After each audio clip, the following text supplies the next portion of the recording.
This podcast is suitable for students between the ages of 16 to 25. If you're interested in self-improvement, productivity, study tips, this is the podcast for you. Welcome to the Sweet and Sour Podcast. My name is Abdulmumuni Hikmat. I'm a student just like you. I'm passionate about personal development and productivity. So, if this is your first time listening to this amazing voice, don't make it your last.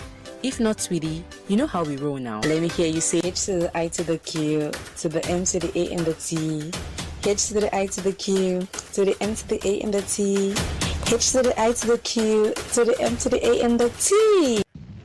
Hi everyone, my name is Adidolapo Salami. I am 20 years old. I attend the University of Ibadan and I'm studying medicine and surgery. The name of my business is Ari Journals, and we make journals and productivity materials to help you be more productive and mindful. This is my story. Okay, how did I get into the business? Incidentally, it was it just happened really. So what happened is, back in 2022, I had wanted to buy a journal for myself online, and then my mom saw it and she was like, why are you buying that? I know that you can make it. And you're spending so much money on a book that has mostly lines. So I just took her up on a challenge and said, I'm going to try and make it. So I did. Eventually it took me 3 whole months to design, but I did design it. I got it printed out and binded, and then I made it with features specific to myself, the things I wanted exactly in a journal. That's what I put into it. And then by the time I started taking pictures of maybe like my writing that I did in the journal, or just me using the journal in general, I got a lot of questions. Where's that from? And so back in October 2022, I partnered up with a friend who is a graphic designer to start offering custom journal services to people. So we would take their orders, we would design the journals, ask them what they wanted out of the book that they wanted to make, and we would design based on that. So if they wanted more time management skills, we design tools to help with time management and include that in the journal, just to make sure that for every single person that is ordering from us, it's something that is completely tailored to them and that makes sense in their unique context. So yeah, that's how we got started. In July last year, we got a pivot into more mainstream things. So we started branching into other products other than our custom journal service, and it has been amazing. Pre-made journals are still a very new development for us. Recently we partnered with another brand to stock their journals in Ibadan with us, because we're based in Ibadan. Our journals is based in Ibadan. So that was how we started to foray into ready-made journals. But later this year we're releasing our own line of ready-made journals, and I'm excited for that really. I feel like it's a new challenge and I'm up for it. But yeah, we just started moving into ready-made journals now. We've always started with custom journals. So you can choose to import or buy from those that import, or you can choose to have it made in Nigeria. I prefer the second option because I just believe a lot more in made in Nigeria products. It's a personal mantra for me and for my business. So that's what we're doing with our ready-made journals. I know a couple of brands that also do that. So you have to do your research very well in whatever town you are in, or maybe even online, to find people that provide quality printing services, publishing services, and then have your design, and then you can go to them and they can make it for you. Or if you just want to get into the notebook customizing business, there are lots of vendors out there. You typically would find a wholesaler online, but you can also approach smaller business owners. By the time you approach a couple of them that are into the same business, I think you should be able to get 1 or 2 people that are willing to show you the way. I know this because I had to reach out to some of them myself to learn the prices, so I could learn how to price some of our journals and stuff like that. And then they were all very receptive, I would say. So the important thing is to just do your research as much as you can, and to also request samples first. Always request samples first before going in with the big order. And one thing we also do is check every single thing with quality control on every single item that we make. And whatever is not up to par is chucked out. So yeah, that's how we do it. So that's how what I would advise for someone who's looking to get into the business. Yeah, not a lot of people at all, especially offer like our custom journal service.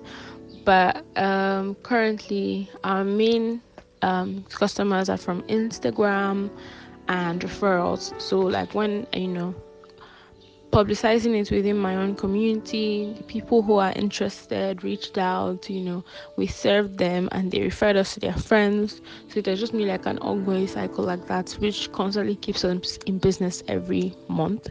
But also we've expanded into like selling cards. Like I said, we also like currently stock journals for another brand, so we sell those as well.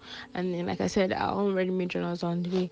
So yeah, it has been pretty good. I like that we're slowly branching out into other things other than just a custom journal service. Although it remains integral to our brand, it's becoming sort of like on the sidelines now.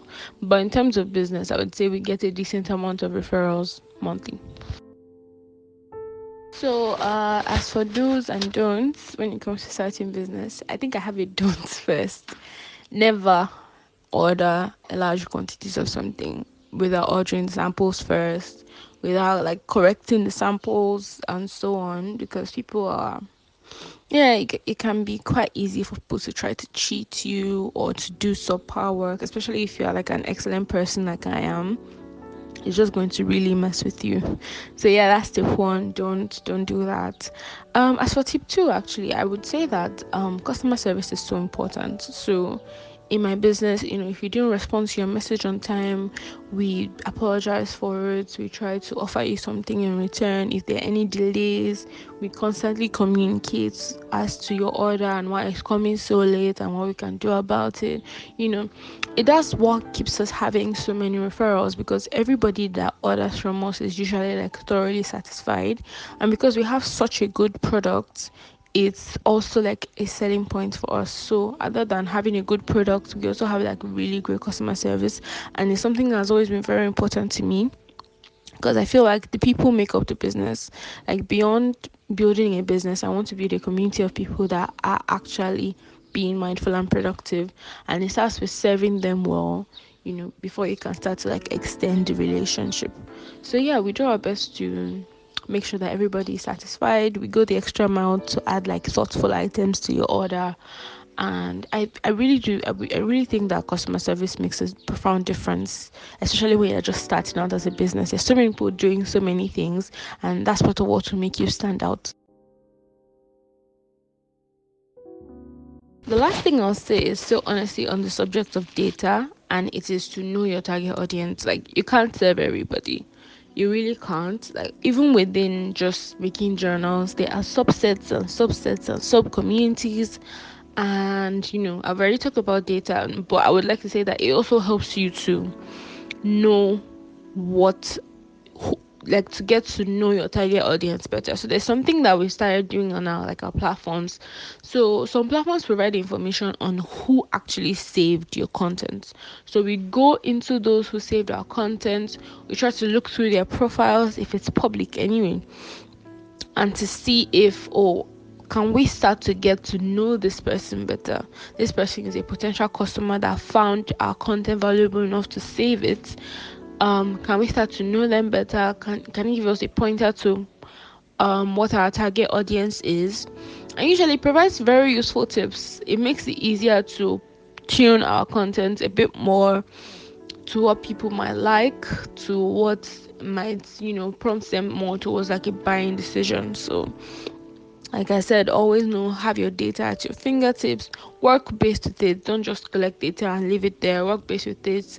On the subject of structure as well, like every month, try to have like a reset where you can reassess your business, focus on what things are not working, identify things that are not, and just try to solve it going forward. Because it's easy to also run on autopilot and not know when you have to review your prices, or when you have to change something about the way you operate. So I would say that just take constant times to look at your business again. Yeah, that's it. In terms of business inspirations, I think I would have two at the moment. I have Ipukwan Washika and Adenike Ogunlesi, because I just believe that cottage industries are like a way to lead us forward in Nigeria. We still need to develop our industries that are more not as advanced as tech, which I feel like is getting a lot of the focus right now. But I do believe that a lot of our other industries need to be developed in order to focus on improving the economy and just increasing our output as a country. So it's why I really like Nigerian brands. I support Nigerian brands, and that's why I like to see Nigerian brands going out of the ordinary, doing things that they previously would not consider done. And I like when women are at the helm of affairs. So yeah, it's just, yeah, that's part of where I see my business in 5 years. I see us truly like expanding our impact across the country, and also just increasing what we can do and what our output is and how productive we can be as a brand. So that's it. Thank you. And now over to you guys. Thank you so much, sweetie, for tuning in today and listening. I really hope that this series is really helping you improve as a person, as a brand, as a business. And thank you so much for tuning in today. If you're not in our Student Sour WhatsApp community, the Sans family, I don't know why you're not there, but if you're interested in personal development, time management, productivity, setting goals, achieving your goals, having a community to talk to, and, just feeling safe, that community is for you. So I don't know why you don't want to join, but if you do want to join, I'm going to leave a link in the description, then you can join. And this community actually would not be open for a really long time, so as not to have too many people, and then people that are there, we can just like vibe together. And if you're not following us on Instagram at Students Pod, make sure you do. So many good news coming up soon, and I'm going to let you guys know what's up. But if you're in our community, you probably hear it first anyways, so make sure you subscribe on Spotify, turn on your notifications. I guess that's what they say for YouTube. Yeah, you can do that as well for YouTube. And until next time, guys, bye.